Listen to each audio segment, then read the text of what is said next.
அப்படின்னு சொல்லக்கூடிய தாம்பத்திய வாழ்க்கை கெடும் அப்படின்னு சொல்றாரு. அங்க களவு போயிடும்.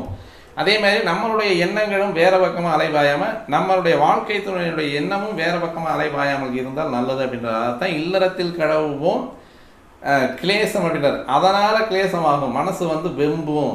அப்போ தன்னுடைய கணவனோ மனைவியோ தவறான பாதையில் செல்லும் பொழுது அந்த மனக்கிளேசம் மெத்த அப்படின்றார். ரொம்ப அதிகமான சிரமப்பட்டு வீரப்பா வெகுபயமாம் சர்வதோஷம் அப்படின்னு சொல்றாரு. அப்போ இந்த 6ஆம் இடத்தில் வரக்கூடிய குருவினால தாம்பத்திய வாழ்க்கையும் கெடும் அப்படின்றார். அதனால இந்த நேரத்தில் எல்லாமே ஓரளவுக்கு ரொம்பவுமே ஜாக்கிரதையாக இருந்துக்கிறது நல்லது அப்படின்றத மிக தெளிவாக உணர்த்தார் இந்த புலிப்பாணியார் அப்படின்னு சொல்லக்கூடியவர். இவர் பார்வை அப்படின்றது உங்களுக்கு ஏற்கனவே 10ஆம் இடத்துல கேது இருக்கார். இந்த கேதுவோடு சேரக்கூடிய குரு இங்கே ரெட்ரோகிரேஷன் ஆன